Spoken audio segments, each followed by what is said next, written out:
ګرانو مینوالو، زه یم اقبال حسین افکار او دا د ګنداره ټي وي د نن ادبي خبر سره ستاسو په وړاندې یو. پرون د ستمبر په 14مه نیټه د جمعې په ورځ کال 2023 مازدیګر 4 بجې د اسلام آباد PWD هاسینګ سوسایټي کې د 400 ادبي تحریک د صدر ښاغلي طیب الله خان په چوپال کې د پښتنو شاعرانو، ادیبانو او منورینو یو علمي ادبي دستوره وشوه. د دې دستورې صدارت استاد فیض الوهاب فیض وکړو. په سټیج باندې د دستورې د مشر میلمه د پښتنو د قامي شاعر رحمت شاه سایل سره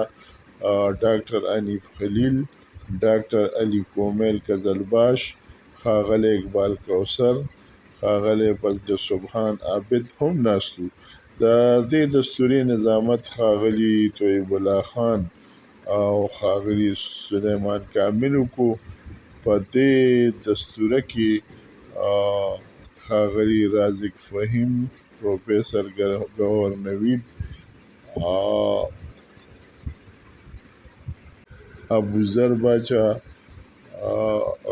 ښاغلي راشد خټک، عارف تبسم، الیاس کاموال، حسین مومند، نعیم توری، اقبال حسین افکار، احساس خټک، خورشید ابن لبید، وقار علی شاه دریاب، محمد اجمل صادق، ښاغلي صدیق رضا او نورو ګڼو شاعرانو او ادیبانو د مشر میلمه ښاغلي رحمت شاه سایل په فن، دغه په فکر، دغه په تخلیقاتو، دغه په نورو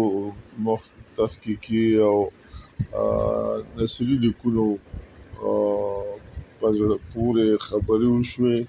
دغه فکري او فني محاسن وستایلی شو او په دې موقع د جنید شریف بسنټ لخوا چې رحمت شاه سایل صاحب ته کم ایوارډ او کمې پیسې چې جنید شریف بسنټ د محترم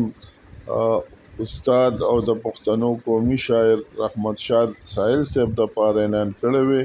هم په دې دستوره کې هغه ته په درنښت باندې وسپارلې شوې. د دې دستورې نظامت ښاغلي طیب الله خان وکړو او په د مرستیال ناظم هغه ښاغلی سلیمان کامل و. دا د خپل نوعیت یو ځانګړې دستوره دا وه چې د دې کې د پښتنو د لرې برې شاعرانو، ادیبانو او منورینو ګډون وکړو او د سایل صاحب په فن، شخصیت او دغه په کار او زیار ګټورې خبرې وشوې او ټولو مقررینو د